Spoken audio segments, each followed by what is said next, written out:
Hello. Yes. Hello, everybody. Welcome. Lights on. Welcome to the Morning D experience. The Morning D, yes. We have Pink Guy. We have Pink Guy himself on the studio. Pink Guy. Dad, you had a question for him first. Why don't you go ahead and... Yeah, Pink Guy. I wanted to ask, what you been up to, this whole time? It's like, yes. Okay, all right, good talk. Pink Guy's a busy guy, so he's got to leave right now. So I think we're gonna say, we're gonna say bye and all that. So later, Pink Guy's like, yes, and then okay, he's exactly how did it feel to be reduced back to the level of a SoundCloud rapper? David, he already left. Oh, okay. Well. All right. Well, this has been the Morning D experience. This has been the Morning D experience. Let's also not diss Joji. All right. I wasn't dissing Joji. I was dissing Pink Guy. I mean, imagine Joji went and did his thing, and so where did that leave Pink Guy? Well, left him back to the streets. Streets or that fucking, hole. Or that hole. Fucking belongs.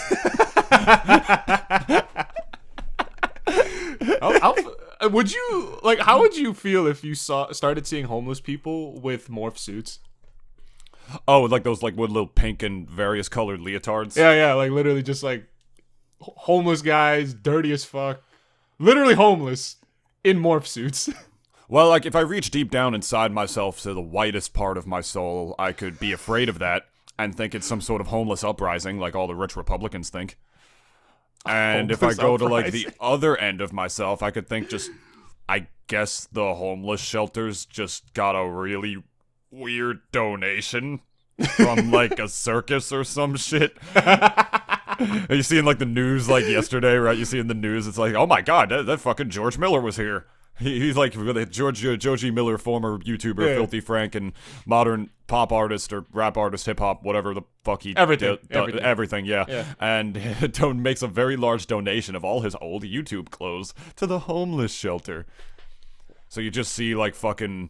But that shit would go for a lot of money, though. That's you just see smelly Kevin walking around in a fucking pink leotard, homeless Jones, vodka, homeless. Weeaboo Jones became homeless Jones. Oh, not Weeaboo Joe. Weeaboo Jones. Rosetta Stone. Rosetta Stone. Don't diss Attack on Titan, okay? It's a really good show. Don't make fun of Attack on Titan, okay? It's a really good show. It's a really good show. Okay, well, today on the Double D experience, it's not as rushed as it was before, I should say. To let you guys in on this, we're making some production changes behind the whatchamadoodle. We retconned an entire episode. Oh wait, we basically Thanos snapped an episode out of the Double D Experience cinematic universe.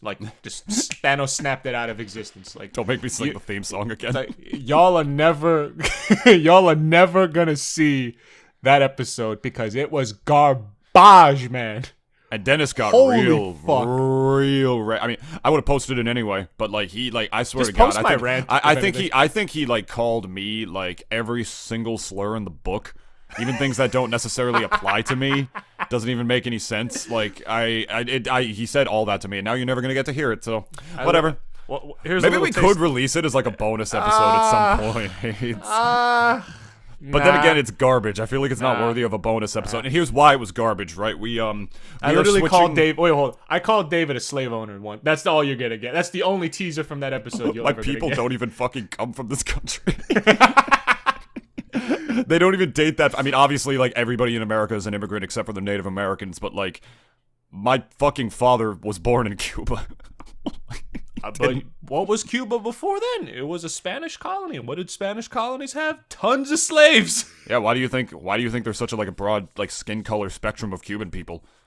Literally, when they brought slave ships over there, they all fucked. I've never seen though you know how a lot of Hispanics in, on the continent are usually seen as kind of just tan skinned or copper kind of skinned. Yeah. But for Caribbean people, it's literally you even said it probably not to this extent, but it's either you're real black or you're real white.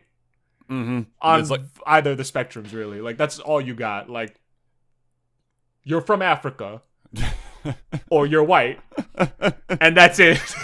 Or you're both. Or you're both. Yeah, you're a mulatto. Is that racist? No, I don't know what that means. It's basically like a mix. It's like, no, the Spaniards banged the Mayans, turned them into Mexicans. And then they started washing the dishes. That's what they do. Talk about real racism. Always Sunny. Frank Reynolds.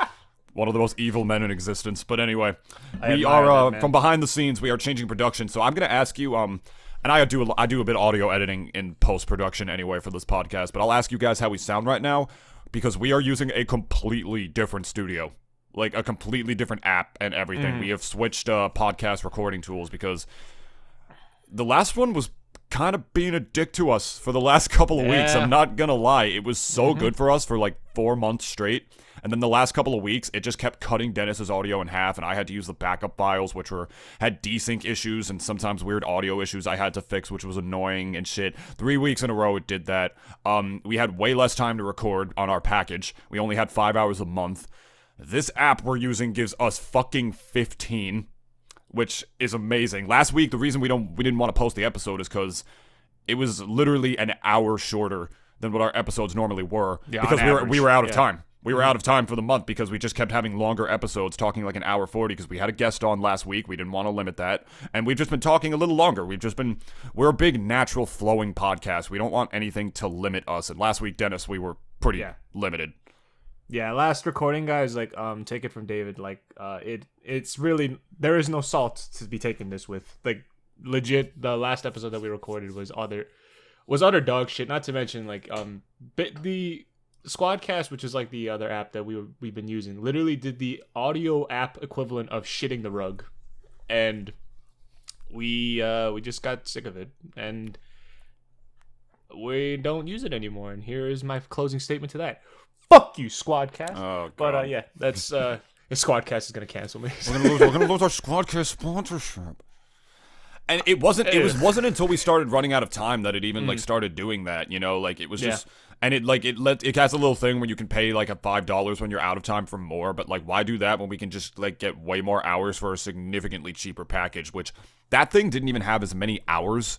Like their max package I think was 12. No, it was 12. No, but the one that we use though, like 5 is like a paltry number though.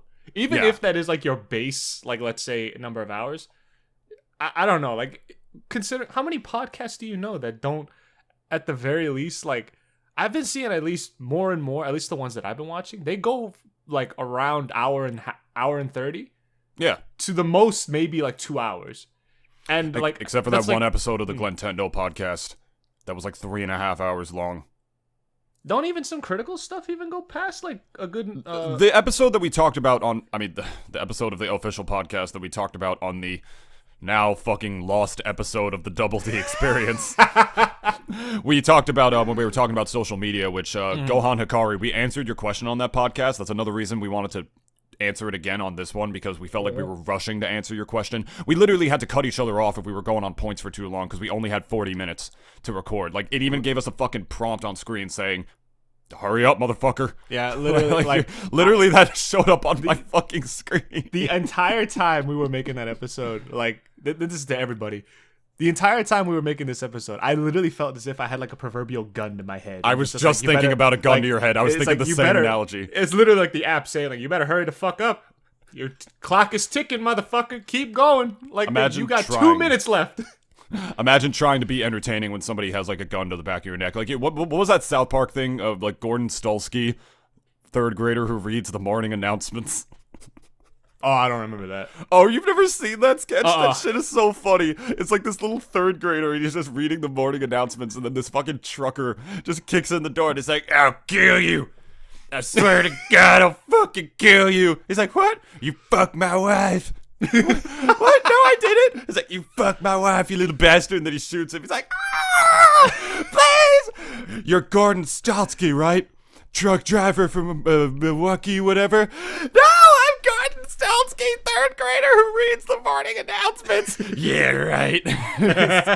One of the funniest fucking South Park sketches I've ever seen in my life. That is how we felt like. It literally felt like we were just being rushed on the clock, which obviously we have a limit to how long we want our podcast to be, but imagine just trying to be entertaining on a show free-flowing talking and all you're thinking about is like, oh, tick tick, motherfucker. Like you're just thinking that you have to rush what you normally do on a routine basis. It's like trying to like limit already a limit that we have. Yeah, trying to limit the limit. Like, think about it. We've been talking about like pre-production stuff with you guys for a little bit, and we're 10 minutes into this episode. And if we posted last week's episode, guess what? Episode's 25% done already. That we spent talking about this. Yeah. So it just wasn't good, and we did not want to deliver you a rush product. Garbage. Me and Dennis both felt awful about it, and I could have just posted it this week. But fuck that. I didn't want to do that. We wanted to give you guys something better, which is why we researched this other app, which, holy fuck, as Dennis said, is better in like 90% of every way. It's literally just... I felt like a whore, though, that last episode. I really did. You felt like a what? Like a whore. You are a whore. I felt just dirty doing that episode just because, like, I mean... What kind of podcast ever took off that felt as if like the entire cast was rushed every episode? Yeah, none. Yeah, so like we didn't want to deliver you guys a rush product, especially after we had one of our, frankly, in my opinion, one of our best episodes yet with Kyle on last week. So we strive for better quality than that, and we want to deliver a natural, free-flowing experience full of laughs, sometimes serious stuff to you guys without feeling like there's like this proverbial gun to the back of our throat. So here we are. Yeah. We're using a completely different application now. It's called Riverside. If you have any interest in it, this is going to be the first full episode we recorded with it. I mean, we did some test recordings and it, sounded pretty fucking good. So, not to mention the fact that we have so much more recording time to the point where, hypothetically, and I'm not saying we are going to do this, don't get your hopes up. If we wanted to, Dennis, we literally could post multiple episodes a week now. Yeah. We literally could. We can do that now. If anything, 15 hours, real shit. It's actually too much time. If Riverside had a 12-hour, Riverside had a 12-hour package, I would have preferred to buy that, but it didn't. It goes from 5 to fucking 15. It also that also just tells me that it's like this is for people, at least for the plan that we got for this app. It basically tells me that like that this plan is for like the ones who just like love to talk and forget how long time has passed because podcasters. Yeah. Here, listen to me. Breaking it down though. No. The 15 hours, right? Let's say for each week, like you're supposed to air record an episode, right? Mm-hmm. They're basically saying like, hey, record for like 3 hours and a half. Yeah, like literally, like for us to even fill that up, it's like 4.5 hours a week. Like record the length of a Lord of the Rings movie, essentially. Like. I've never seen a podcast in my life that ever went past like 2 hours. Like 2 hours, I think, is like the golden maximum that like you can comfortably, I guess, record. Because I feel as if like there's always like a point where it happens in movies too. There's like after a certain point in time. Irishman. Hey, but I like that movie though. I even liked it how like it was kind of slow even from the beginning. I did like it though, and I did. Even like the second half, like it was great all around. I don't know, man. The Martin Scorsese cinematic universe has had some better days. Imagine that, but it's like instead of like slower, like mobstery sounding jazz, like just like you got like the show band like in the background, but it's just like real. Can you imagine if those bands like, because usually those bands like played like really like fast and like loud music, right? Yeah. But imagine, like, I would hate hearing that band, but they're playing slow music. That would piss me the fuck off, like, low-key. Because, like, I always just know them as, like, like, everything's just, like, fun and lively, and then just it just, like, goes down, like, a couple tones, like, thing lower, and it's just, like... You have the scat singer, like... It's like someone died. It's like someone literally died, and, like, like... the tone, that's the tone for the night. It's just like everyone's out here like trying to have a good time, and you make it sound as if like someone literally died tonight. Some of those jazz bands are pretty intense, dude. If like one of them just keeled over in the middle of one of those songs, I doubt they would notice until the song was over. Oh yeah, deadass.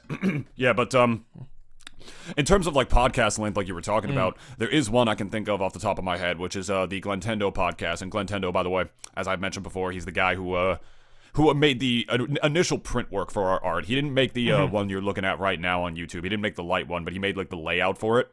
And he on his podcast, he's got like a Nintendo podcast, like I mentioned before. There's only one episode he had, where he talked with my friend Hungry and another very skilled Smash player named GWJ from Philadelphia about Zelda lore and like Zelda canon, Zelda theory, because you know how complicated like the Zelda timeline is because it's like different versions of Link and stuff.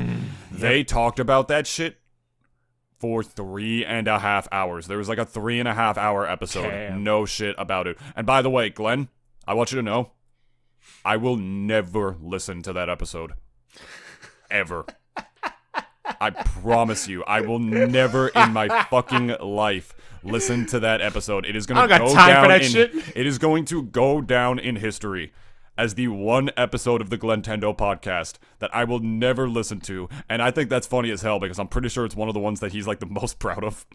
But I don't fucking care. It's like 3.5 hours long, dude. Suck my dick. Well, you want me to sit here and like, we have way more recording time now. Do you want us to sit here and like do an audiobook of the fucking Lord of the Rings? We could do that for you if we wanted to. It's actually one of my dreams, though, low key. Like, I want to like actually do audiobooks. Yeah. Yeah, it's a type of voice work, you know. I know, but that's why like I almost feel as if I had to train my voice because I always hear a lot of these narrators who do it, and I'm like, one thing that I will say though that I kind of hate that a lot of people who narrate audiobooks do is when it comes to like playing women characters, I really hate how they have to go from like, and then he did, and then it's like, and then she went. Yeah, like the voice change is just so like off-putting sometimes because yeah, like that's why a lot of women do it instead.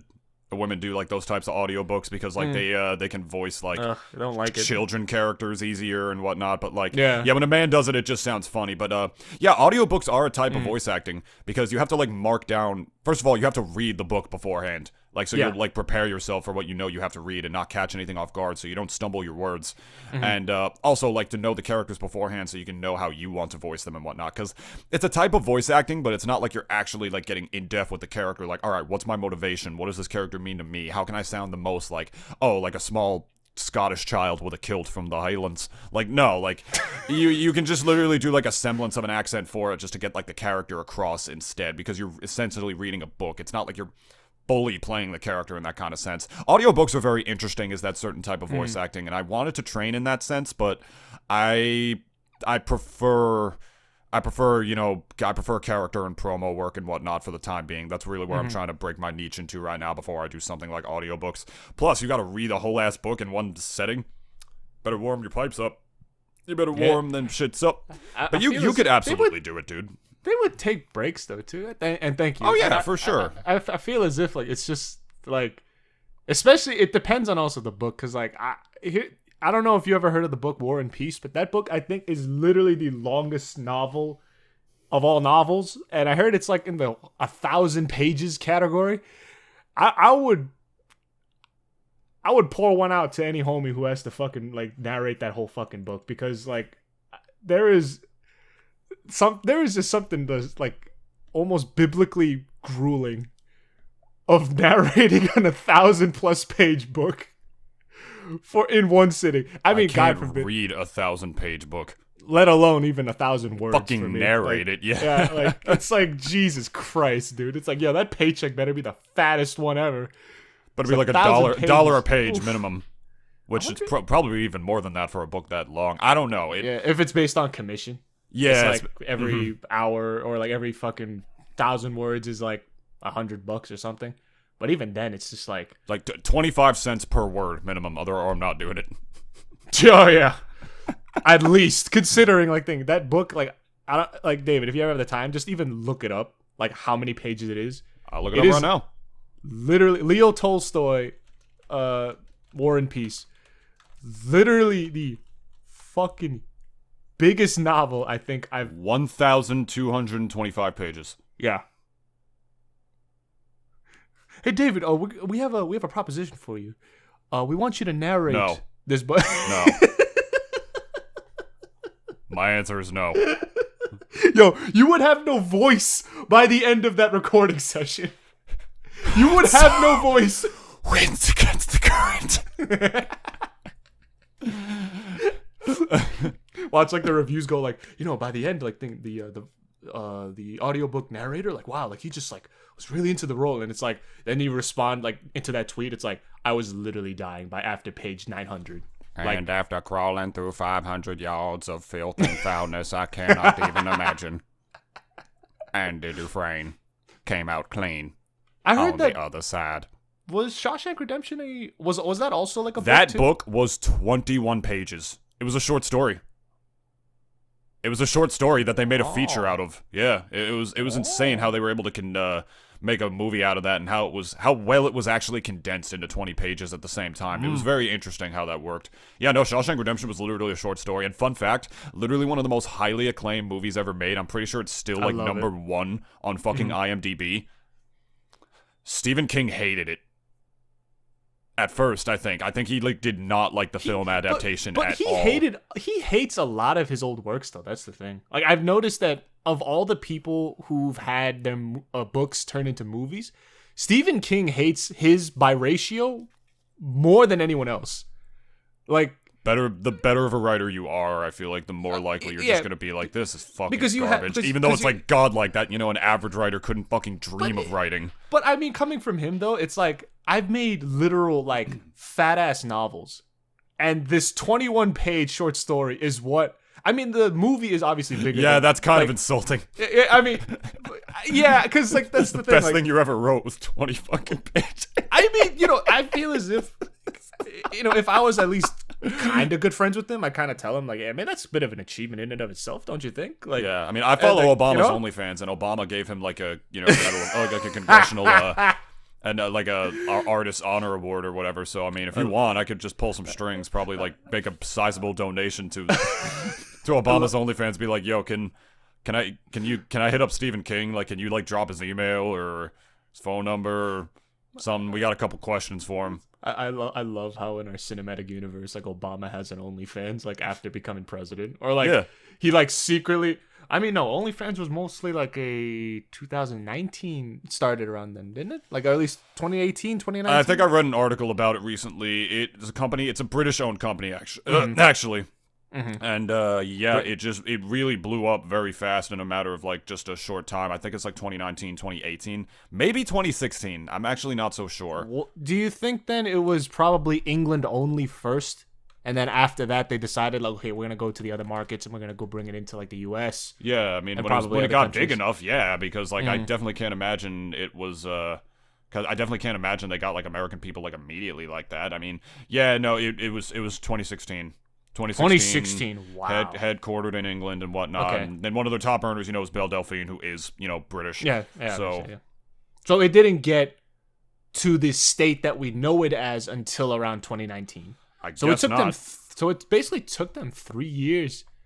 It's almost like that Facebook story, I guess, kind of. I mean, I don't know if you ever watched The Social Network, but like I would suggest the movie to you. Dialogue wise, that movie is fucking fantastic. I don't really want to watch a movie that glorifies Mark Zuckerberg. Oh no, it doesn't though. That's the thing.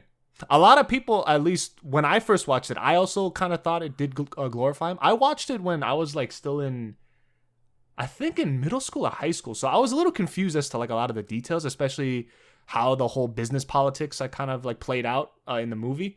I remember hearing that at least the movie did, it was supposed to be like a fictitious account of that entire story from like the beginnings of Facebook to basically what it became. But I thought after rewatching it that I think the movie's tone now has definitely changed with all of the shit that we know of with Facebook. Because the movie is still... Dropped in like 2008, right? Yeah, 2008, yeah. So basically, yeah, when I was still in middle school. And when the movie... watching it now, especially, like... I legitimately like kind of was surprised about like how... I perceived the movie and how a lot of other people perceived the movie who had just watched it for the first time by that point, like a couple years ago at least, because I noticed a lot of people were starting to talk about it a little bit, and we'll talk about it again, I guess. And they were all saying that, like, considering what we kind of know, what that company like Facebook became, and like even all the skeletons in its closet that like all the people that it had to, like, all the people that basically Mark had to fuck over to, like, bring it to the height that it was. Yeah. Even, like, his best friend and shit. Which those guys still claim to this day that, like, he stole Facebook from, those guys. The Winklevoss twins. And, I mean, I really would, like, I would love to kind of just go in depth with that, because I I don't know if those if the lawyer documents and a lot of the stuff that they kind of like all compiled is like still public knowledge at this point, or like public domain. Right. But I would love to see at least just how far like all this kind of went, like actually like in real life, because the only account that we sort of have about the whole thing is from the movie. And I will agree that it does portray Mark, at least in a sort of kind of positive light, or like a very sympathetic one. But it's like, the movie also doesn't pull punches in the sense that it tells you that Mark is an asshole. Like, it does not really paint him as like the, not infallible, but I guess like the can do no wrong protagonist. Right. Like, oh, he just got fucked over. Oh, he's a nerd, like thing, and he just like is lonely. He doesn't have friends, or it does show all these things. But there's this one statement at the end of the movie, which is why I'm saying, David, I think you should check it out because I think you will appreciate it. There is this one last part where it's him and I think a litigator on his side of the whole case kind of have a little bit of conversation, and basically like she's saying that you're not going to win this. Like these two cases that are going on, you're not going to win it because the jury's automatically going to think you're an asshole. And Mark's like, oh, like, no, well, I'm right. Like, he feels really validated in the sense that, like, Facebook is my idea, and it's what I did to make it what it is. Like, I almost like to believe, like, he would say, like, I would do it again if I could. I would fuck over my best friend if I could. Mm-hmm. Again. And they talk a little bit more, and they're about to say goodbye. And he's like, oh, would you like to get some dinner with me? And she's like, nah, I'm not going to do that. And the one last thing that she says is basically like, you're not a bad person. You're just trying so hard to be. And then she leaves. And there's like this little poignant moment, which like, I might get a lot of this wrong. So like whoever's like gone that in depth with Social Network, you can obviously like, correct me on this. But personally, I felt as if like, it just kind of like, it brought another side of his character that we didn't really see too much because we just were so busy seeing him becoming that like young and up and coming CEO. Because like, how a lot of those like kind of like people who basically like those almost entrepreneurial like people who were like about a bit young, at least a bit older than me, but like, they basically went and took the world by the balls and like then created something. Mm-hmm. And like for what Facebook was by that time, it was a testament to that. And it basically kind of kickstarted a lot of these other, what do you call it? Like, a lot of these, God, my fucking brain. A lot of these companies that basically like, were made by these young entrepreneurs. And it was like the kind of beginning of that whole generation of like all these companies you see that are CEO'd by very young people. And, people call them what they are, which are entrepreneurs. And... Ugh. Oh, come on. Like, I think that's still admirable, no? Making your own business? Yeah, sort of. But, like, those people are all, like, douchebags to me, Like, I just... how I feel about that whole idea about, like, oh, taking America by the balls and shit. And, oh, sell me this pen. Oh, look at my stonks. Look at my stonks growing up. Like, it like, reflects that idea that there is a piece of the pie for everybody in America, which, like, we all know there fucking isn't. So, it's admirable in one sense that, like, yeah, you're not letting anything stop you, but at the same time, it's like... He also fucked over his best friend. I don't respect so many people who have that much money and don't do, good shit with it. And I do agree with you in that sense, too. Because I guess for, like, take Bill Gates, for example. I don't know why no one has made a movie about him yet, considering, like, his whole rise to basically becoming... He is Microsoft. That's the thing. He is Microsoft. No matter what anyone says, like he's always gonna be the Microsoft guy. That's what he's always gonna be known as. And I don't even care how many other CEOs that company's gonna have. Like he's always still gonna just be seen as like Microsoft. But the thing is though, like at one point he was the richest man on earth, and he gave a fuck ton of money for charities and especially cancer research. Like, pretty sure he gave away like Steve Jobs' entire net worth to AIDS research. Yeah, and this is why I also do agree with you. Look how far we fucking got with AIDS research. But The thing is, though, AIDS is not is nowhere near the deadly fucking I don't know, that's true. true. It's nowhere near as deadly as it once was years ago. And the next one that I almost feel as if that I hope that they're gunning for after COVID is over is cancer, because that is the main fucking thing that I feel as if has to be basically turned into what AIDS is, which is a sort of manageable sort of I guess disease, I suppose. But I am no conspiracy theorist, but I think the theory that cancer is a form of crowd control is kind of accurate. How is there not a cure for cancer, man? It's been around for so fucking long with all these different foundations and shit poured into it. How the fuck? Do you know how bad that would be for pharmaceutical companies if there was a cure for it? They wouldn't be making money on all their insufficient cancer drugs anymore and shit. The chemo as well, that. Yeah, also, they wouldn't be making money on that shit anymore because oh, guess what? We cured a disease. I'm telling you, man. I think on to the next one. We're gonna make another big disease. No, it's not even making a big disease. It's a matter of not releasing a cure to it to the public. Because think about, it would also not even just turn in terms of crowd control. Think about overpopulation. Imagine how how bad overpopulation is now. Imagine how bad it would get if cancer wasn't a thing. You know what I mean? Okay, true, I think I'm not saying it is true. I'm not saying it is true. It's a very pessimistic viewpoint. I'm just saying I'm no conspiracy theorist. Frankly, I hate conspiracy theorists. I have some friends who believe some certain things who even told me some stuff that not even stuff that they believe, but stuff that they're just open-minded to about the vaccine. They were just what if the vaccine is just it just makes you more susceptible to the variants, and it's a form of crowd control. And if it was a form of crowd control, why are they giving us vaccines at all? Literally, that makes no fucking sense. And as a result, I had a dream the morning I got the first COVID shot that I went into the mega site and a bunch of army dudes just tackled me to the ground and shoved it into my neck. And that's how I woke up that morning. With a sudden jolt neck thing. I'm because I just thank you.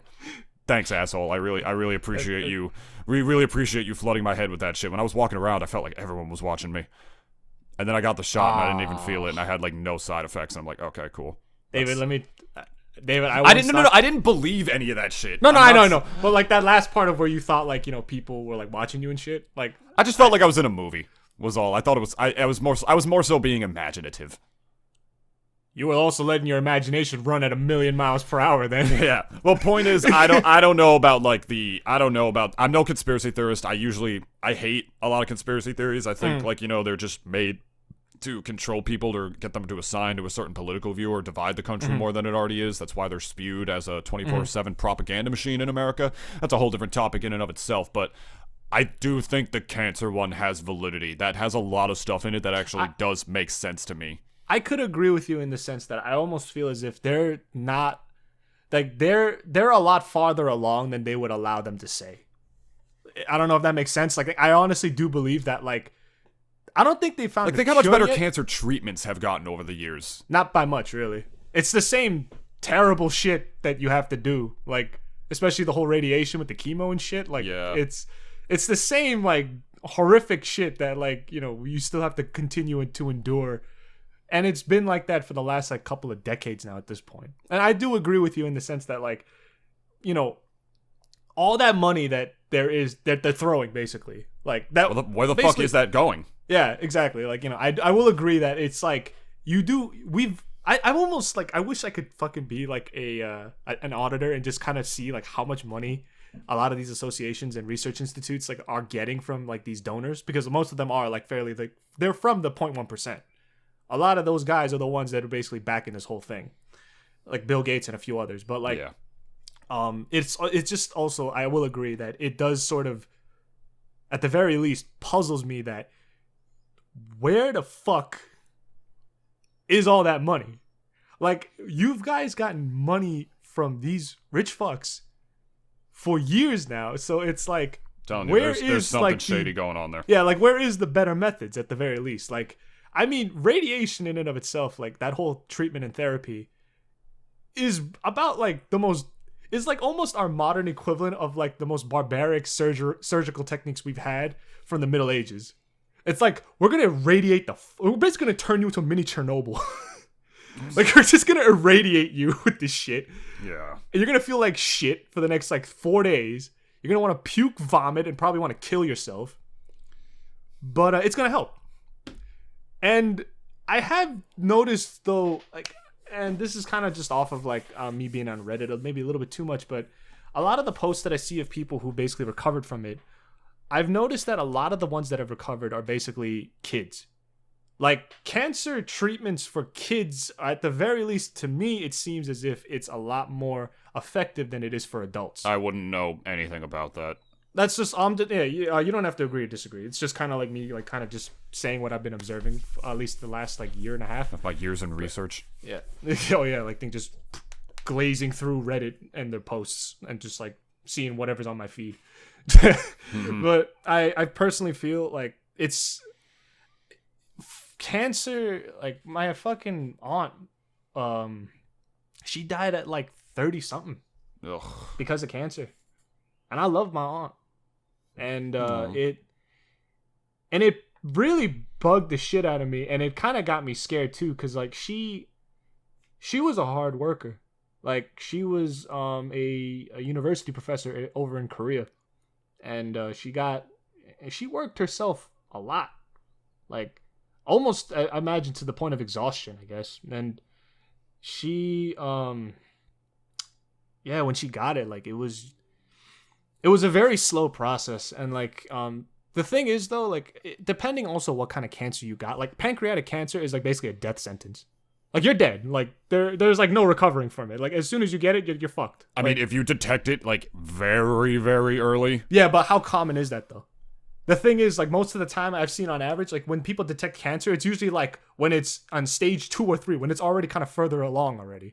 Mm-hmm. And I've seen that, like, on average. Like, every time even cancer is mentioned, like, I've never heard it where it's like, oh yeah, I caught it in time and we got that shit out. I've never heard that on average from anything or anybody about it. It's always either, oh, well, we fucked, like, it's like, I figured out something was kind of wrong, went to the doctor, found out I have cancer, and it's stage 2.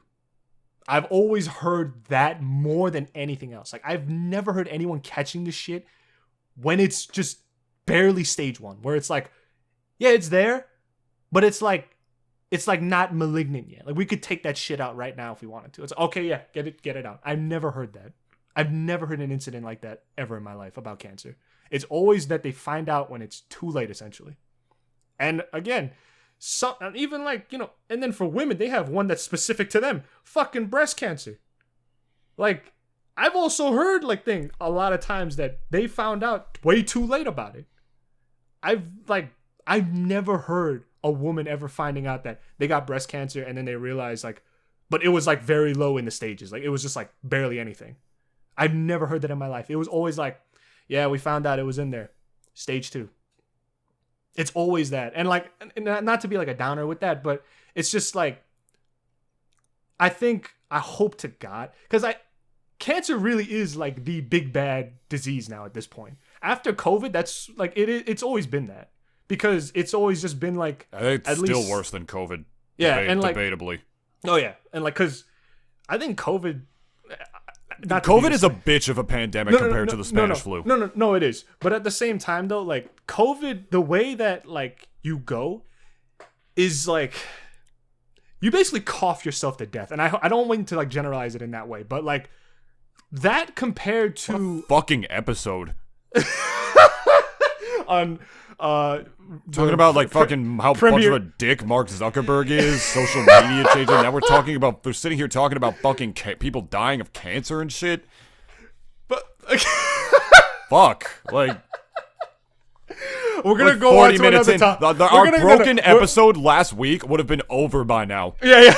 But we're gonna get to another topic after this. But my closing statements are essentially is that, like, I hope to God that, because I think the crazy amount of research and development that has gone into the vaccines, like, I hope to God they're going to basically redirect that to something big like cancer, because I heard, at least, don't quote me on this again, like, I get my news off of, like, YouTube and shit, and but not by, like, you know, Newsweek or whatever.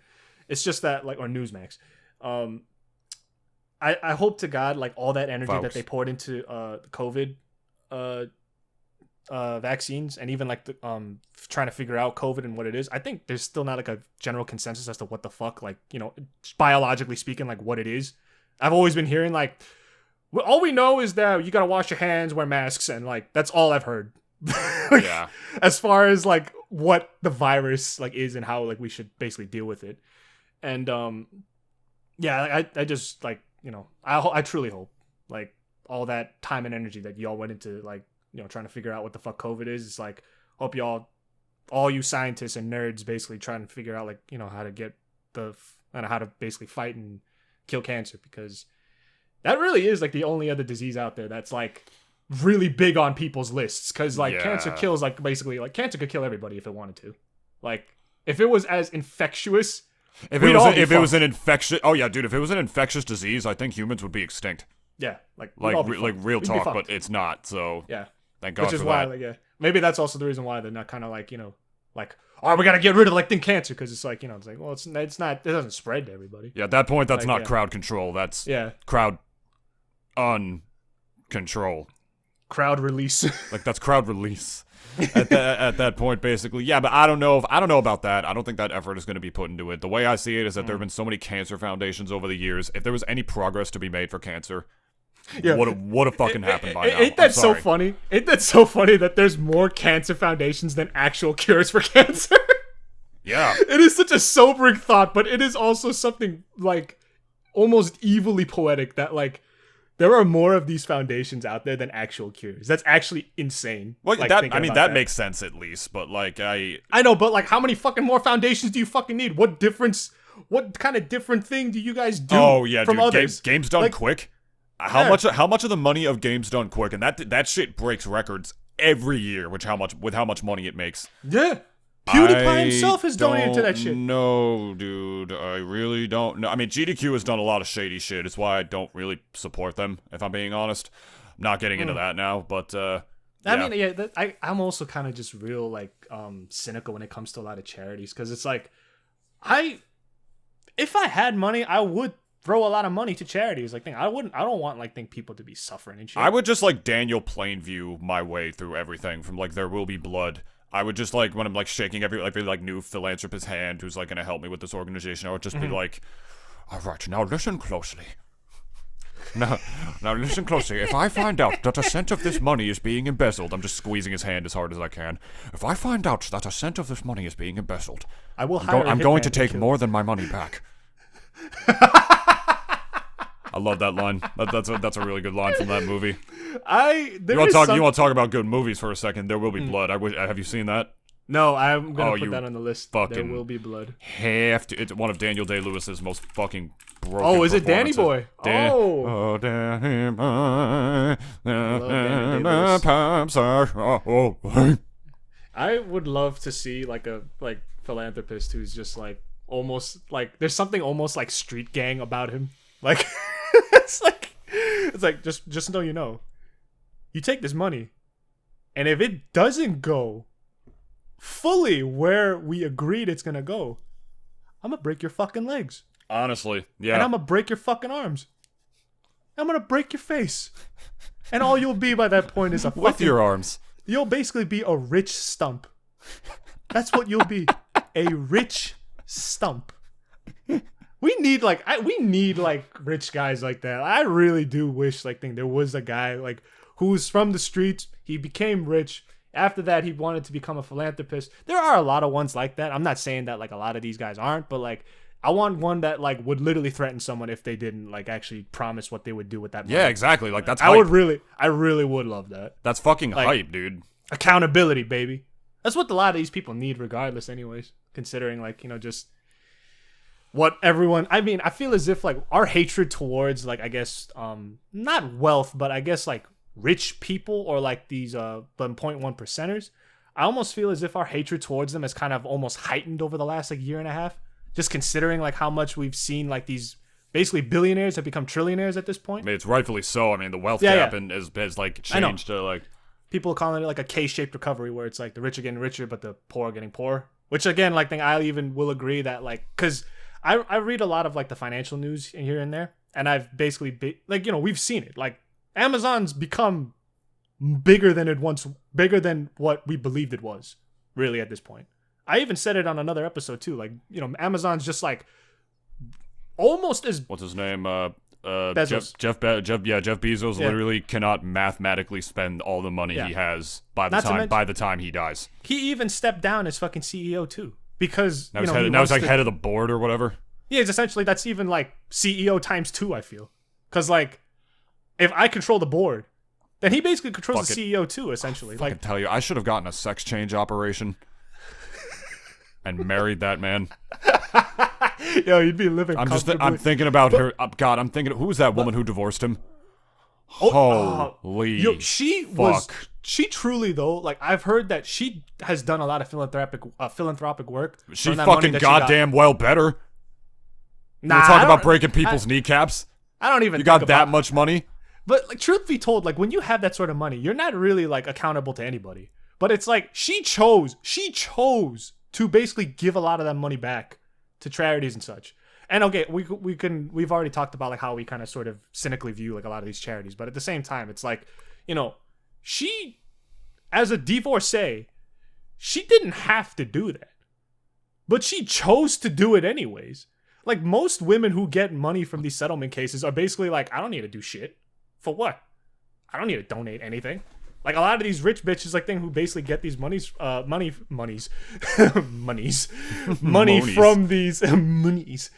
these settlement cases, they're not accountable to anybody. But it's like, again, like, I think the very fact that she chose to do that out of her own free will just kind of says volumes as to like kind of the person that she is. I don't know, man. I think it gets to the point where like, what else are you going to fucking buy? I mean, you know what I mean? Like, when you have that, when money is literally not a thing, what are you even going to fucking do at that point? I'm pretty sure it's one of the only things you can have left to have when, you bought, the fucking Swedish breakdancing team, state of Oklahoma, pretty much half of Mexico, esports teams. That's a big thing that people are, investing in now. People are buying esports teams. Shaq especially. Yeah, I forgot, like Shaq with NRG. Shaq with Energy, whoever, formerly Rick Fox for Echo Fox, which disbanded. When did it disband? Like a couple years ago. I have some shit about being screwed over by his investors. Yeah, some shit like that. I don't know. I don't know how big money works. We've had the conversation about big money before. You know how much I hate that whole atmosphere and shit, unless it's in a high stakes poker game. In which case, I think it's kind of cool. I won't lie to you. It's so funny. Like, dude, I used to meme on this so bad when I was a kid, because you know how poker is on ESPN? Yeah, World Poker Championships. Yeah, when I was a kid, I was like, that's the dumbest fucking thing I've ever heard in my life. I'm like, poker is not a goddamn sport.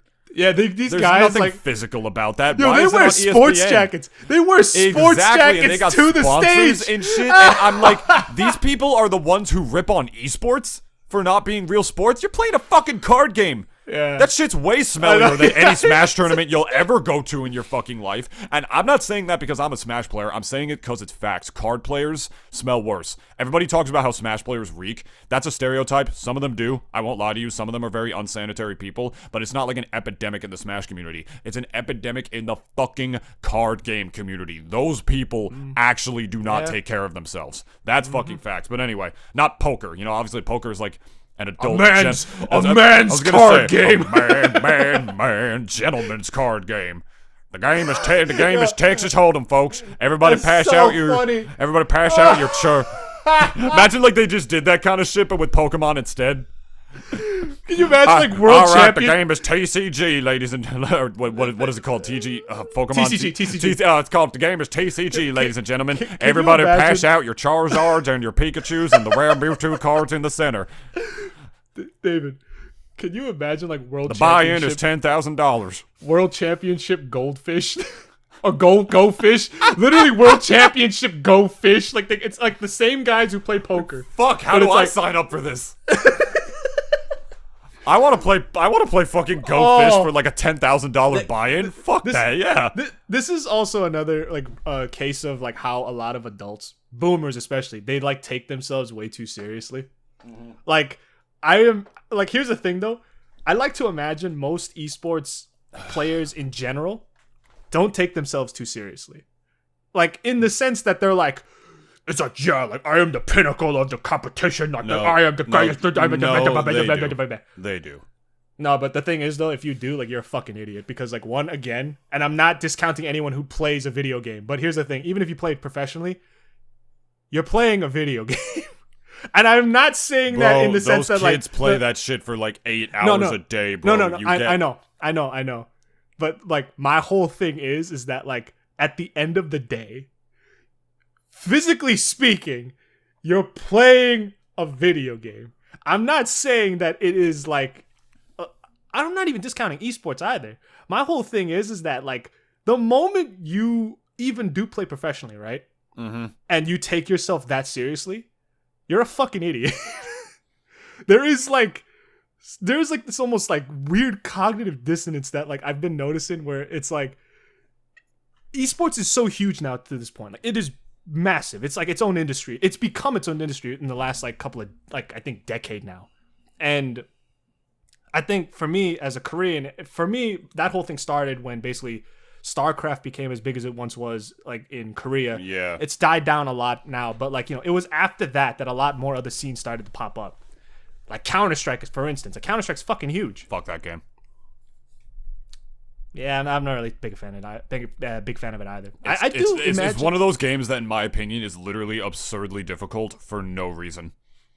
But at the same time, though, I have, like, I think there is, like, this weird, like, kind of just thrills about, like, seeing a lot of these players, and, like, I will agree, like, they are very skillful. Like, I'm not taking nothing away from anybody.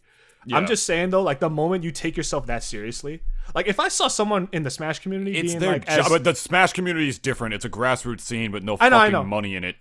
But, like, that's why I'm saying, like, if some guy in that at the end of the day, yeah, like, if some guy from that scene was just like, it's like, I'm the greatest player of the world. I'm like, no, dude. Smash players have the biggest, most unwarranted egos you will ever find in your fucking life. But it's I'm not exaggerating. But that's why I'm saying, like, it's the same for any scene, though. And that's why I'm saying, at the same time, like, all these guys who have these overinflated egos about themselves, it's like, dude, you play a fucking video game professionally. It's like, calm the fuck down. Like, dude, I've literally chill had the people, fuck out. I've literally had people that I played in brackets say, like, oh, I've been practicing the Mario matchup hard. Like, oh, I'm gonna bow to you or whatever. You've probably seen it on my Twitter, and I'm like, I don't follow this guy's Twitter, but okay. And it's like, I don't give a fuck either. Yeah, and then I bodied them, and then they, like, fucking threw their controller, and I'm like, okay. Yeah, it's like, sick. all right. I mean, like, sure. I mean, cool. Dude, but continuing my point about fucking, like, yeah, that's just my thing. Continuing my thing about high stakes poker is that I kind of do respect it more as a thing now. Because when I was a kid, I'm just like, it's not a sport, and yet ESPN constantly rips on esports for not being a sport. It's like, make up your fucking mind, you fucking, like, incel tards. Like, you're like, oh, you're like these old heads, but poker is like a gentleman's game. It's not a fucking sport. Well, video games are not a sport or anything or like that. You're just doing everything. Poker is not a fucking sport. There's no physical activity to it at all. Why is this okay to be on ESPN? It's fucking hypocritical. But it's more of a mental game. Exactly. Like, that aside, I do actually, like, respect professional poker a lot more than I used to. When I saw how much fucking money those people are playing for. Okay. I'm like, these people like throw in, like, you know, half their chips or whatever, and it's like $10,000, no meme. I'm like, when people are gambling that much, I'm just like, I would never do that shit for that much money unless I was, like, fucking loaded. But, like, or if you were really good at the game. I guess, yeah. But I mean, poker. I mean, how it's very much like it's half. It's literally half skill based, half RNG, half RNG, half luck. Yeah. But, like, when I saw that these people are like, oh, the buy-in is $10,000, I'm like, God damn, like, it's just entertaining to watch other people, like, play for that high stakes and be that calm. It's kind of interesting. That money. Or lose that money. Pretty much, yeah. Like, it's so funny, like, just seeing, like, them, like, misplaying their fucking hand at one, like, let's say round, and then they realize, like, oh fuck, I just lost like $10,000, or at least, you know, sometimes it's even like six figures too. Yeah, and I won't lie, I do actually appreciate the aesthetics of poker and, like, the history of that game for what it is. Everyone always looks the same though. Everyone wears the same shitty cap with the same shitty. No, okay. No, but it's like in terms of their dress. They're always wearing like a fucking polo shirt, sunglasses, and a fucking cap. There's always like that person there. There's Well, always the at least, sunglasses at least have a purpose. Oh yeah, obviously I know that. But it's like, I almost feel as if it's even more skillful if you don't wear any of those things. Or if you don't wear sunglasses. If you're able to maintain that good of a poker face. Yeah, and just basically stare at this dude like, with this dead-on look of like, you you're not pull gonna up your get shit. like you pull up your 2 cards, it's like 2 aces high, and then there's like fucking like, and then like fucking like 2 more appear. It's like a king, a queen, like appears in like the deck and everything. And meanwhile, you're ready for like a fucking royal, and like you're just sitting there like dead, like nothing. Yeah, nothing. Like just you're like nothing. like deadpan. It's just like you're in your head. You're like, I'm about to make 100 fucking K. I'm about to get my dick sucked tonight by my wife. Yeah, throws that shit down, and then boom, he wins. And if he doesn't have a wife, he's gonna be walking out of that building, and then like fucking 5 women are gonna approach him suddenly, like interested in shit, like rubbing up on him, like the amount of pussy that guy's gonna get tonight, and he just has to sit there in his head like, remain calm. But it's like, it's real funny when don't it's let like, them see your face, because obviously if they let him see his face, they fold and they don't put more money into the pot, which is part of the gambling of poker. But I'd like to imagine the one who's sweating the most is the guy with the cap, the sunglasses, and the polo. He's the one that's sweating like crazy. Like you can literally see like the sweat trickling down his fucking face, and it's just like he has that Stone Cold expression, but you could tell like he's screaming inside. He's like literally screaming. Imagine like they all have like these stern poker faces, right? Yeah. Except for like this one dude who's just in the corner and he's like trembling, sweating bullets and everything. It's like he's just like the most obvious tells you could ever see in your life. Like he can't even attempt to hide it. And then everybody at the table is just like fold. God damn it! Fuck. He's that one guy who had to lie to his wife to come to this competition. He's like, oh yeah, babe, I'm just gonna go on a business trip. It's like she has no idea that's he's him on fucking TV. yeah, but like he's got like the sunglasses and shit. And he even gave like a fake alias. It's like, hey, I'd like to go by Thundercock. Yeah, Thundercock. Yeah. My name is Big Dick. I'm a porn star. Yeah, Big Dickus. I am Biggest Dickus. That's right. Big Dick McClank. Can poker players have stage names?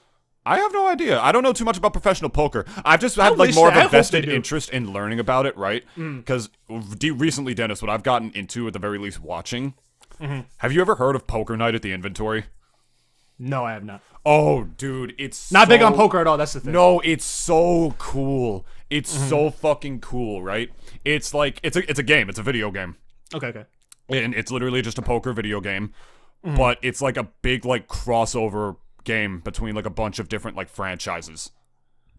It's really cool. Like in the first game, right? Like it's like you the player, you're playing poker, and like there's a bunch of dialogue like in between them as well with like references to like the characters and lore of like their respective worlds. Like the first one has got like the Heavy from TF2. Of course you would play poker. No, and it also has fucking Strong Bad from Homestar Runner.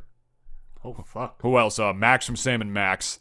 Some guy named Taicho, I forget what game he's from. And then the second one is even better in that sense. The second one has Brock fucking Sampson in it. From the Venture Brothers. It's got like Claptrap from Borderlands. I fold. So straight up it's like, I fold. Well, he like takes his knife out. It's like no, he does. He does that a couple of times. Well, I didn't see this coming. My voice is not woken up today. We're doing this in the morning. My energy is a little low. I'm sorry, apologies, but like it's got him in it. Sam from Sam and Max as well as it has had fucking Ash from The Evil Dead is a character in it. It's just really, really cool, right? Oh, that's awesome. And honestly, it literally feels like you're watching a movie while also just playing a poker game, which is pretty neat. And I've gotten super into specifically just watching it. And do you know why? I've really wanted to get into playing it, but they fucking took it off the market. I can't. It's not there off of Steam everywhere. I mean, it was on Steam at one point. It was a Steam game, yeah, and it's gone now, which fucking blows. I really, really wanted to play that game. I'm pretty sure it's gone, like due to like some sort of licensing agreement, because obviously it's like a big crossover game, has a bunch of different characters from a lot of different things in it, like of course, literal TV characters in it. It's really cool, and if you want to laugh, I will definitely. If you want to laugh, it has like really, really funny dialogue in it. I don't know why. I just like that atmosphere of like a poker game. I just think it's cool in that sense to like. Yeah, I do too. Every time I've seen it like ever in media, Like, especially that one scene where it was in Goodfellas, where like all the guys like just like chilling out, like they're it's basically like an underground poker game, Right? And like everyone like and fuck it's, I feel so bad for Spider. Like I really feel bad for him. I hate that scene. I know, like and. Like this fucking pussy is talking all that fucking shit over and over again, and then this guy says one minor thing to you in response to that, and he fucking shoots him. Like, how much of a fucking pussy ass little fucking bitch do you have to be to dish that much shit and not be able to take it? Here's the thing, though. Like, I like to feel as if Spider, like, even though he did die, I like to think in that like what a couple of brief seconds, like he was just like, yeah, fuck you, Tommy, fuck you. He literally told him to go fuck himself. I wish Tommy DeVito's death was no exaggeration. I wish it was like fucking 10 times more violent than it was. Like I wanted to see his fucking limbs get chopped off and shit. I still think even though like a bullet to the back of the head was too painless for that sick son of a bitch. Oh yeah. Of course. Way too painless of a death. I still believe like IRL, like his death, like even though we never truly like kind of saw or knew what happened to him. I don't think his body was ever found. Yeah, but that's why I'm saying, like, I'm pretty sure it was like the most gruesome fucking thing. Like, because he literally killed a made man.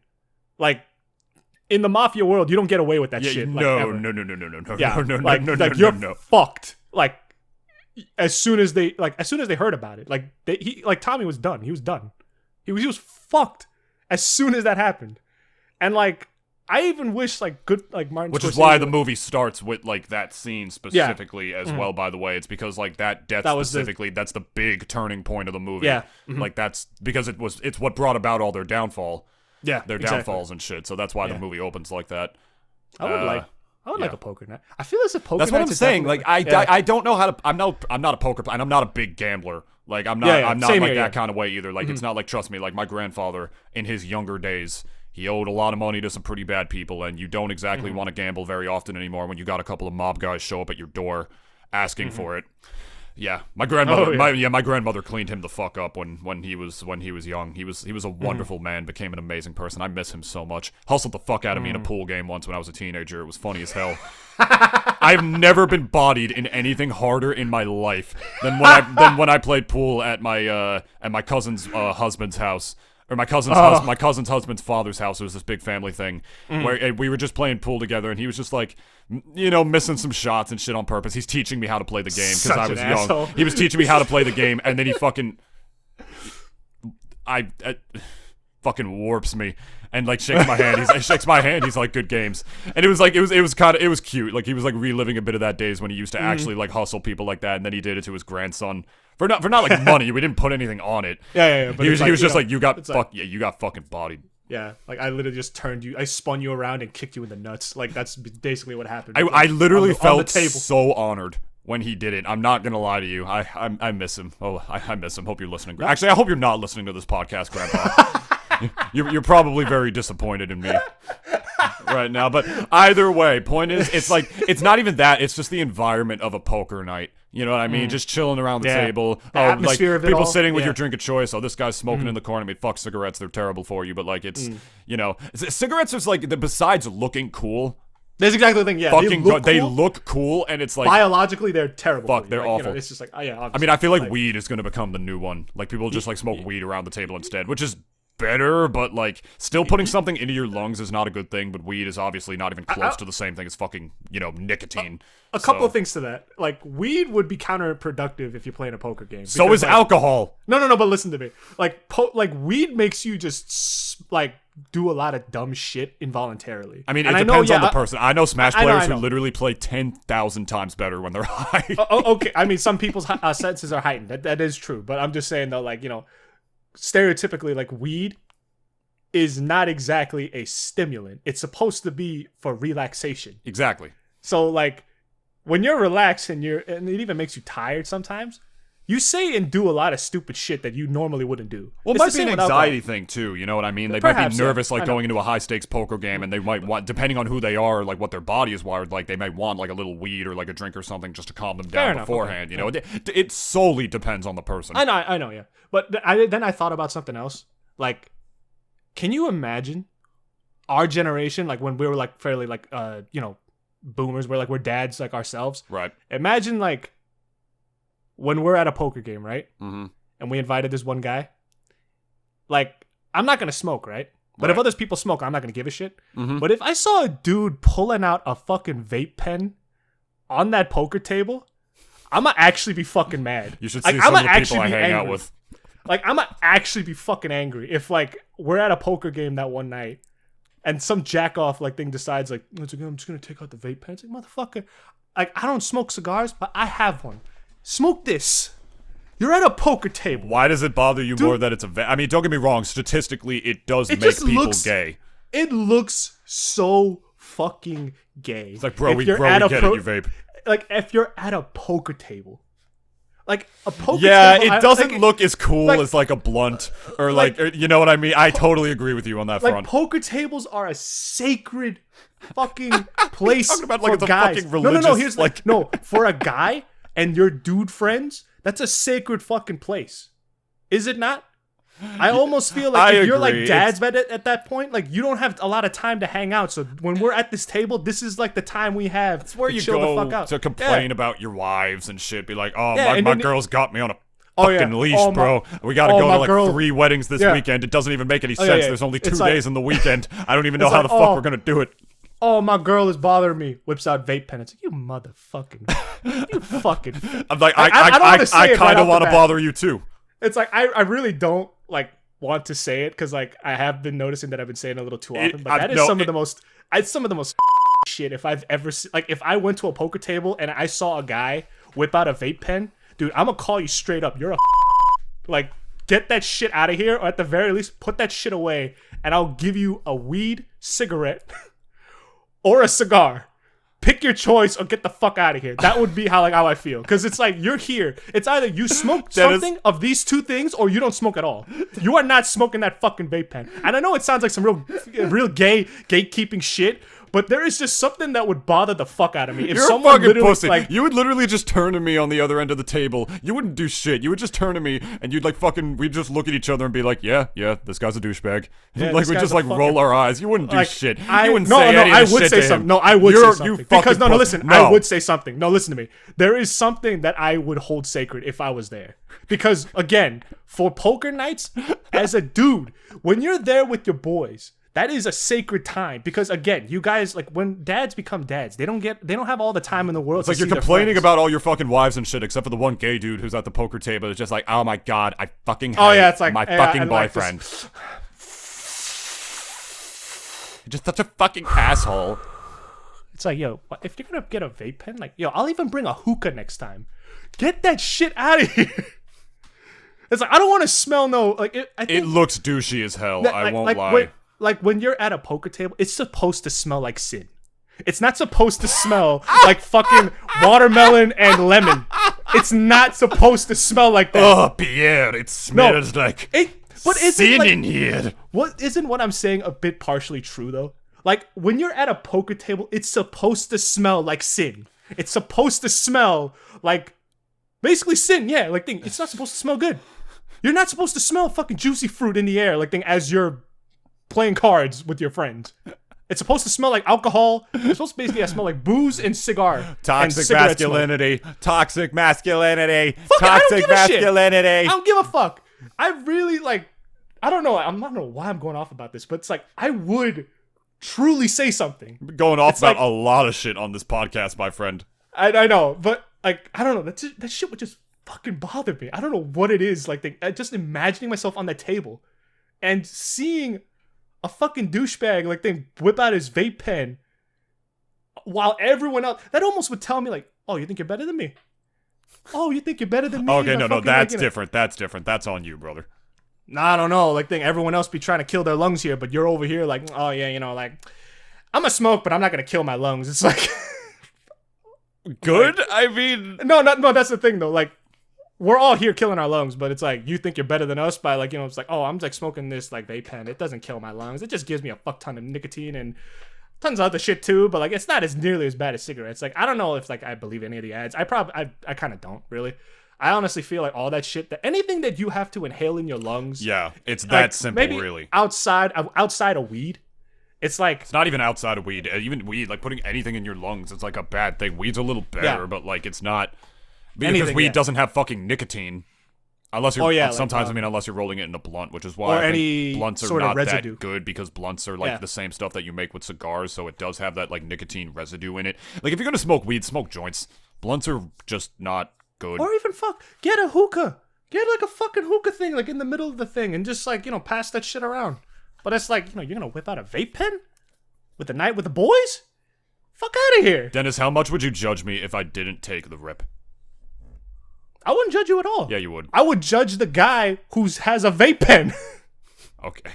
Fuck that guy. Point is, Poker Night at the Inventory is really sacred. cool. It has like a bunch of like really fun dialogue. I definitely recommend just watching their videos, even if you want to laugh a little bit. Like I'll even send it to you a little bit after this. But coming up on this here, since we got to do this last week, I suppose. Yeah. Forgive us if this episode has a little unstructured. Like I said, we're adjusting to a new recording studio and everything. It's David, what was our quote about our structure? You said it perfectly many times. We need just a little bit of structure for our lack of structure. Yeah, just a little. We need a certain amount of structure to support our lack of structure. That's really how we do things over here. We like have just enough to the point where we can still just be ourselves and be off the cuff like our podcast is. Like, I've been on other podcasts before, like, the Cooped Up podcast and stuff. We had Kyle on last week. His podcast is not perfectly, like, it's not like, oh, like, here's this segment and this one and this one and we're going by the book, but he has segments that he does going by that. And ours, we just don't give a fuck. Ours, I like to call, like, I like to refer to our podcast, I almost said oh shit, Dennis. I'm getting a little power hungry. This is where David starts to phase me out of the podcast. It's like, all right, guys, like Dennis is not here today. You literally killed me in the back of the room like one day. It's just like, yeah, it's just me today. This is where like the power struggle. This is the power struggle. This is the double D experience. Civil War. I had water in my mouth like the guys you said that. And is your computer okay? I had to literally swallow before I laughed because like I knew that's where you were going with that. Like, I was you just would have hung up by accident because you fucking shorted your computer. I probably would have muted my shit before like like real quick right before the water comes out. It's like mute. Okay, so last week we did have a viewer question that we answered, and we rushed to answer it because, like I said, we ran out of time on the former production software that we used to use.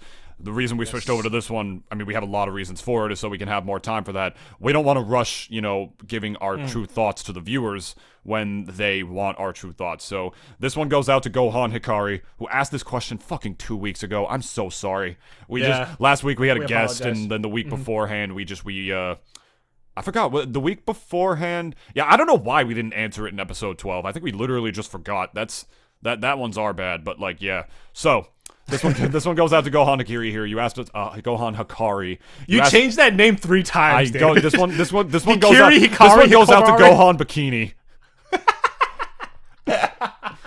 That's his official name now. He's part of the cinematic universe. All right, so Gohan Bikini.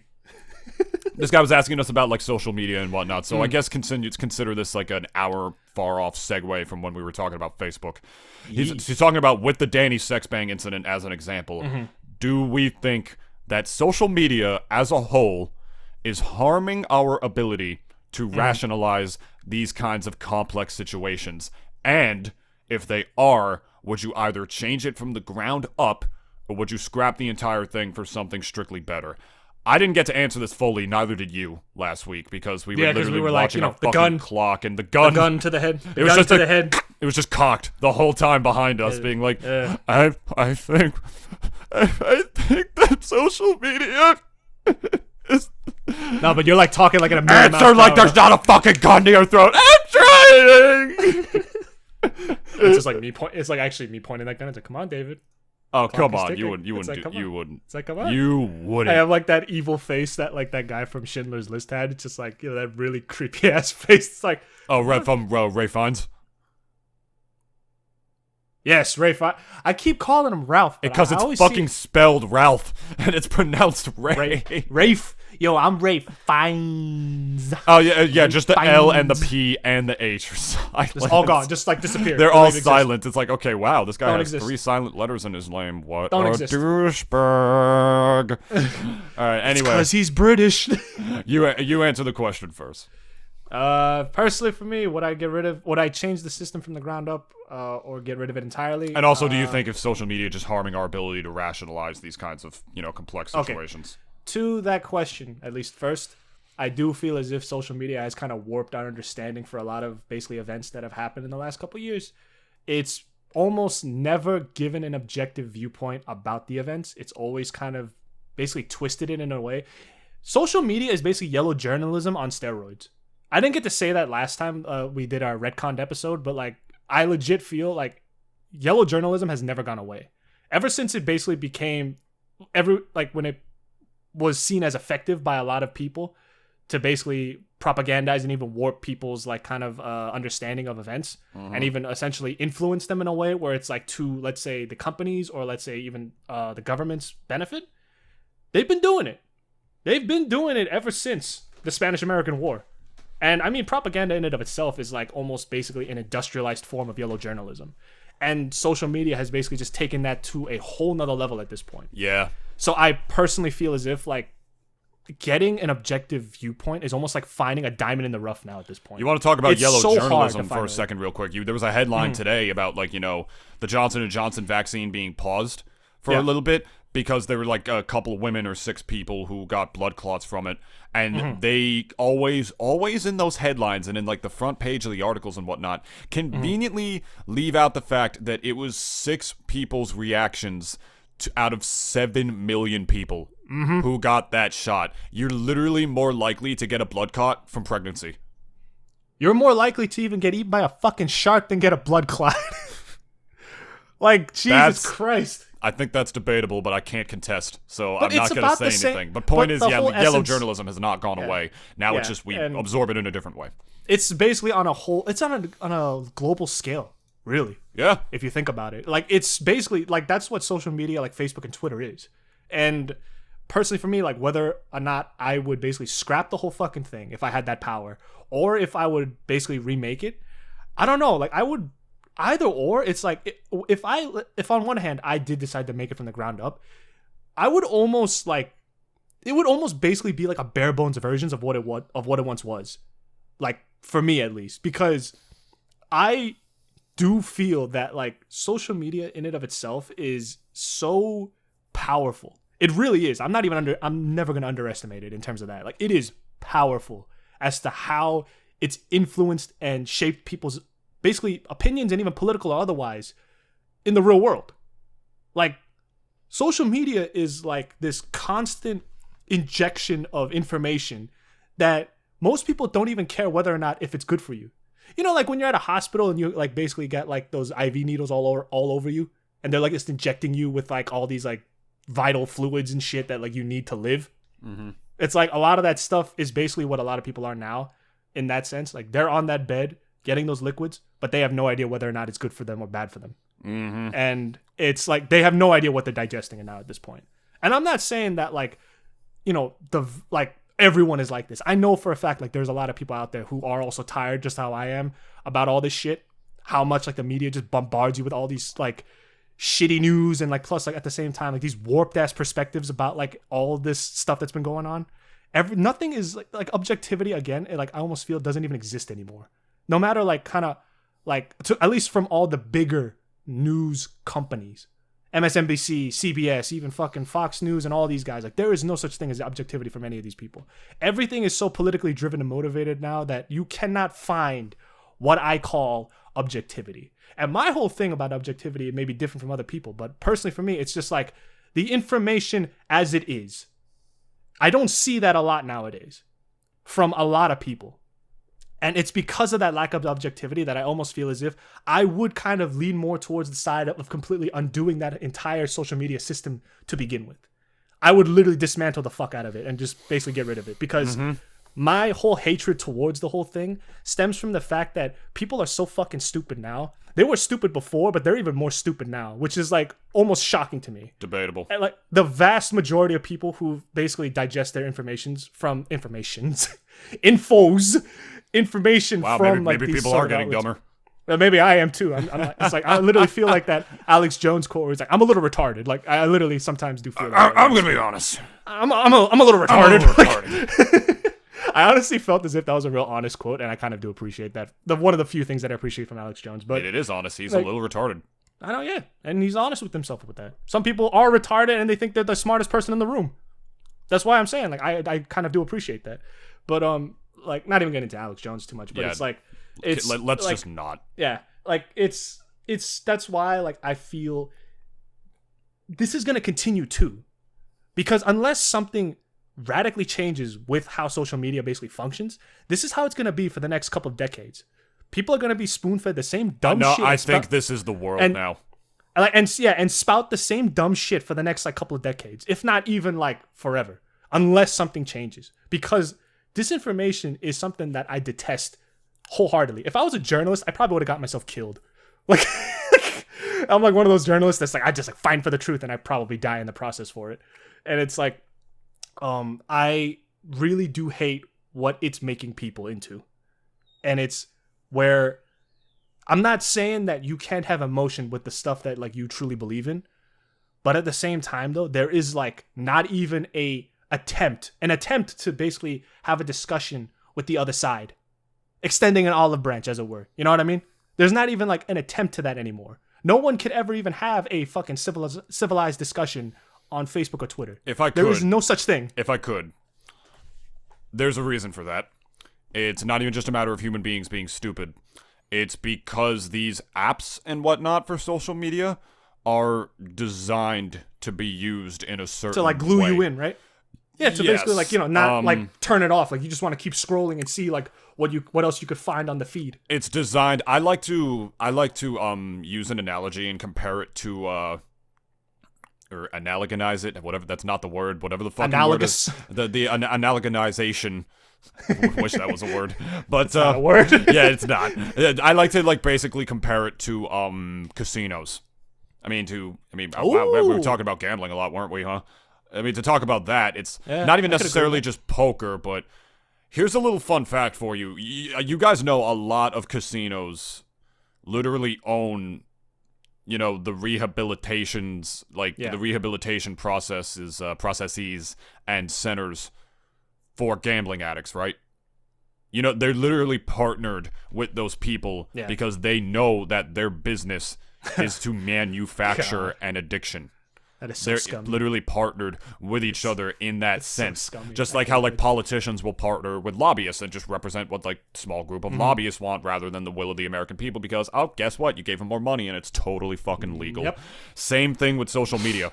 It is designed to keep you scrolling. Twitter especially is formatted in such a way where like the messages are so short and it's such quick instant gratification to see what somebody says to the point where you can easily access what somebody says next by just scrolling through it. It's all just an instant addicting feed into it. It's designed to keep you scrolling. It's not just a personal habit that some people have. It's literally designed to keep you in that way. I definitely recommend listening to one of the recent episodes of the official podcast. They had a guy named I believe Frederick Knudsen on.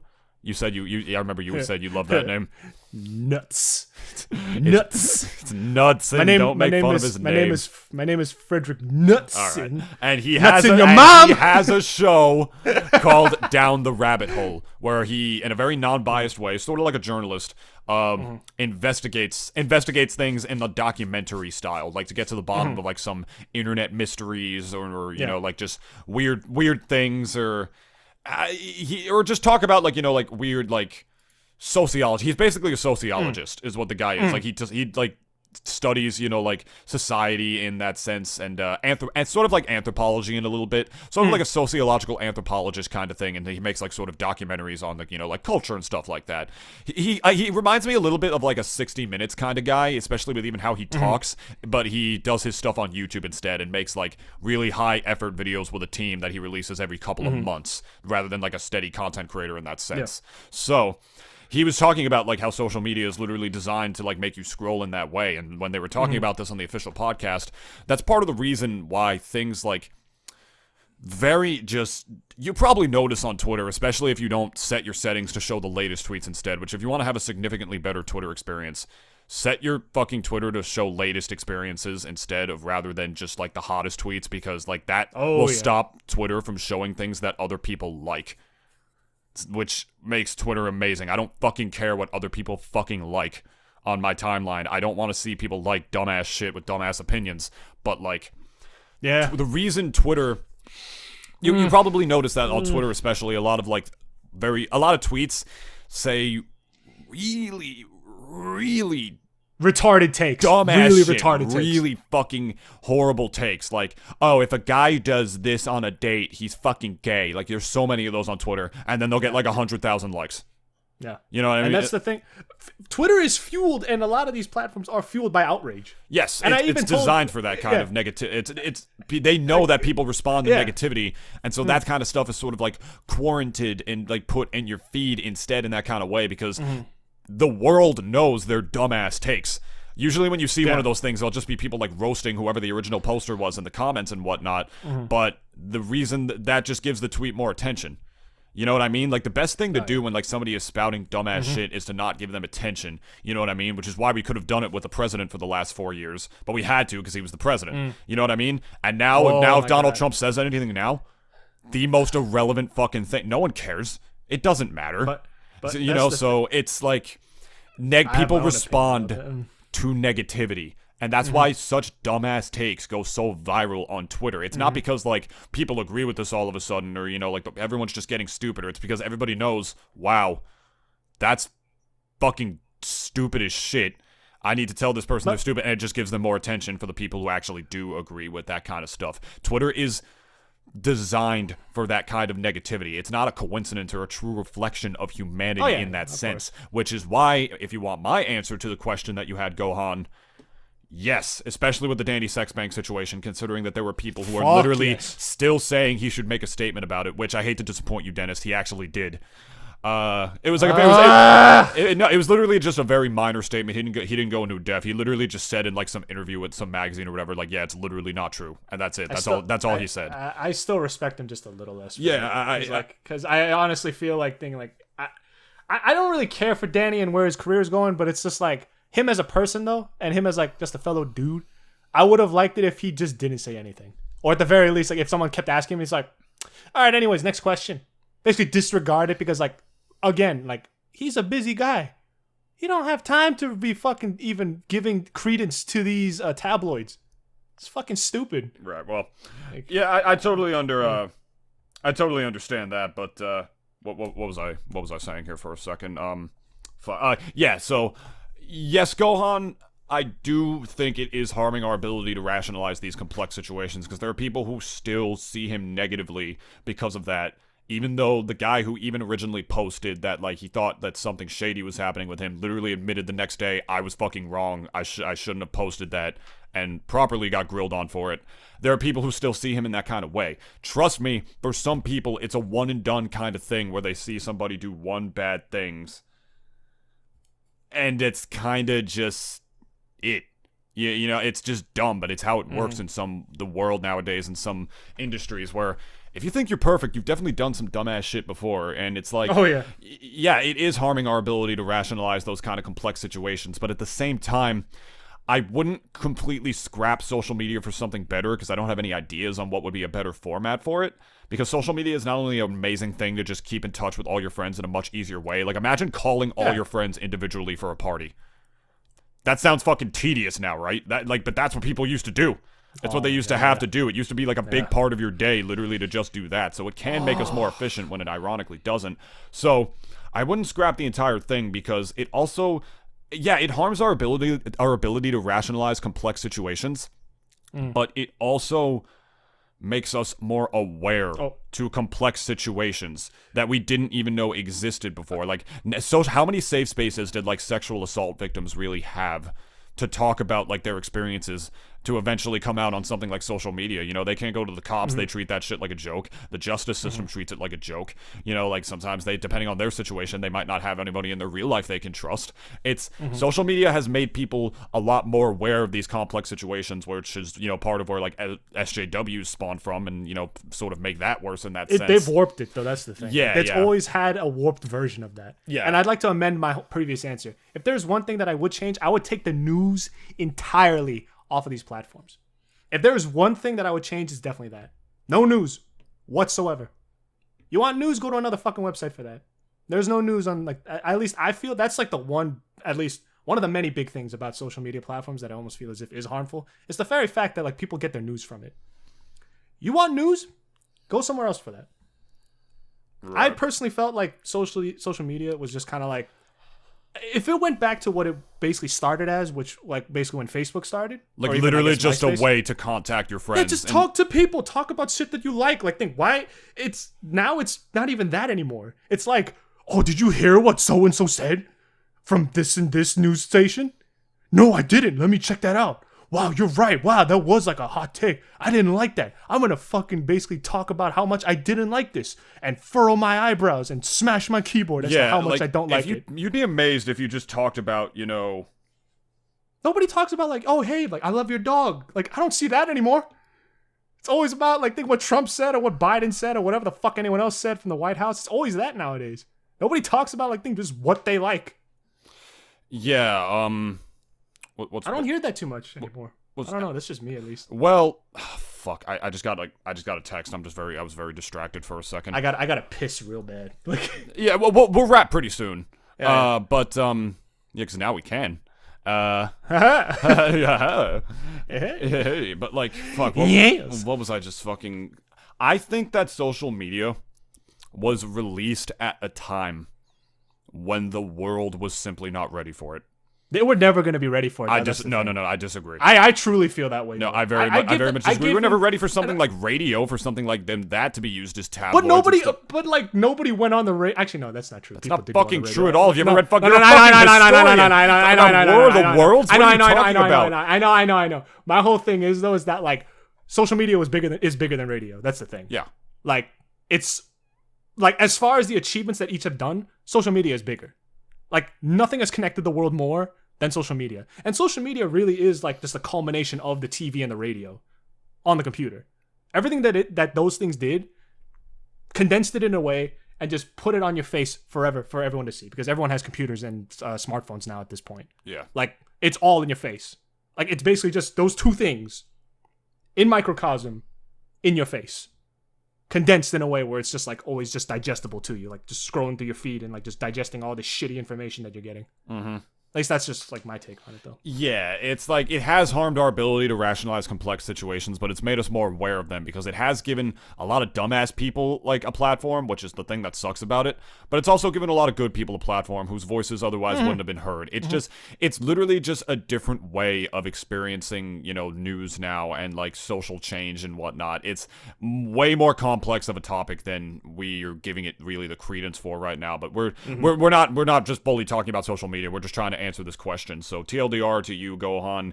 Yes, it has harmed our ability to rationalize complex situations because a lot of people do get really irrational about these things and either oversimplify it or overcomplicate things, especially with stuff like sexual assault cases, which I've seen a lot of, in my time talking about it. And then people don't really rationalize those either. Like in their eyes, someone will always be a victim or someone will always be like a fucking predator. And there's like, it's ruined nuance in that sense because some people will just retain their biases because they get their instant gratification instead. It's just a different way of experiencing the kind of news when there are all these different kind of takes for it. So I would probably change it from the ground up in the way that I'm not sure if, and I don't even know how I would do this, if I would make it so that there's some sort of like law, like the fairness doctrine, to have there be like some sort of like balance check where people express both sides of a situation maybe before it being allowed to post it online. But then again, that's a slippery slope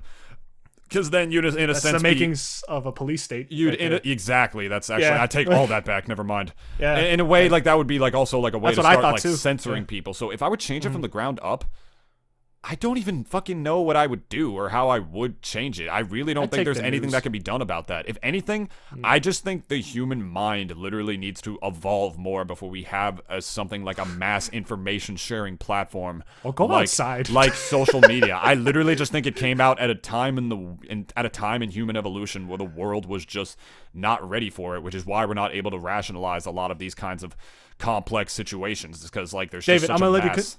You could continue. I'm gonna go to the bathroom real quick. No, I think it's time to wrap. Anyway, I think I think it's time to wrap. I need a piss. Okay, go plug your eyes. I'm gonna go piss. Okay. Well, there goes Dennis. Oh, I need a piss. I'm gonna end the episode, dude. Oh, he didn't even fucking hear me.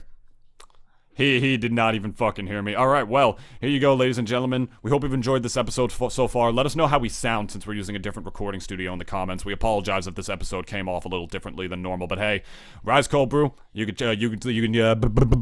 Rise Cold Brew. Here we go. I stumbled on my words there. Fuck. Dennis, come back. I can't do this without you. But Rise Cold Brew. You can order that using the referral link down below and get 10% off using discount code Nintoonist at checkout. You can get all these different wonderful flavors such as original black, oat milk mocha, oat milk vanilla, the oat milk latte, all that good stuff, even London Fog on top of all of that. And it's just good stuff, guys. Seriously, it's low acidity. I've been drinking normal coffee lately, and it's made me feel a lot worse than this. Rise has like a better amount of caffeine that won't like completely destroy you. Plus, it's cheap. It's all just good, natural, organic stuff right there, and it's nitrogenated on top of it, so it's got a natural smoothness and creaminess to it as well. And on the other end of that spectrum, there's Rise Oat Milk. If that's your thing, if you don't like coffee, don't like caffeine, comes in original vanilla and chocolate. Bomb stuff, goes great in your cereal and in your coffee as well if you like that. So, with that being said, oh, you came back. Wow, that was a quick. Did you even wash your hands? Nope. Ew. The podcast will not allow it. Well, I'll let you talk about the socials for a second. Dennis, where can they find everything? You can find us on Instagram, not on Facebook, because Facebook is gay. You can find us on Twitter, even though I hate Twitter. Mm-hmm. You can find us on a lot of other platforms for podcasts, such as Anchor, Spotify, Apple Podcasts, Google Podcasts, your mom's podcast, all the podcasts. So, yeah. Okay, so that being said, oh my god, hope you guys have been. What? That piss hurt. Yo. That piss really hurt. Like I was literally just over the toilet, and I was just like, I was kind of worried that like the mic was gonna pick it up, so I just kind of stifled it. But like, I was in pain. I was in pain. Fuck if the mic. I was in pain. And not to mention, my toilet is like literally across from my room. It's like I have a very thin hallway, so it's like right there. If you wanted to challenge yourself, you could have like peed from your desk, like see if you could like arch it up far enough. Just get like into position, assume the position. Oh god. And then all you'd hear is like in the background is like, or like the water hitting the bottle. Reminds me of a YouTube video that I saw once. Guy was like punishing himself for like having to pee and like wouldn't do it until he won a video game online. It was fucking funny as hell. Yeah, don't do that. Yeah, we're done here. We hope you guys enjoyed. Stay tuned next week. We might start posting multiple times a week now if our time allows it, but don't get your hopes up for that. We need to discuss that first. It would take some special circumstances, but we're not saying that it's off the table. We're just saying that at the very least, at least I feel it would take a special certain amount of circumstances. It's possible now. Because now we got that time. We got 15 hours. 15 hours. 15 hours. All right. Well, there's something I actually do got to go take care of, so we're going to wrap here. Hope you guys enjoyed. Follow us on Twitter and on our Instagram, not Facebook, like Dennis mentioned before. And Rise Cold Brew, you got all the plug-in information down below. And definitely stay tuned next week. We're feeling a lot more confident now that we don't have a gun to our heads anymore. We killed our hostage. We killed our whatchamadoodle, our captor. We rebelled and we stabbed them multiple times. God, that'd be really dark, wouldn't it be? Fucking Squadcast has like just gotten us kidnapped and like et tu, Denise. And like as I'm stabbing him, like you stabbed him too. It's like what the fuck? Hey, we were in a hostage situation. Oh yeah, Squadcast is fucking Caesar. Comes back as a ghost later to haunt us. It's the ghost of podcasts. Oh no, it's like the overlord of podcast. The dictator. The ultra lord. All right, we're done. What are we? Sheen Estevez? Yes, we're done. All right, Sheen, and just like Sheen Estevez, we're canceled. Bye. Fuck you.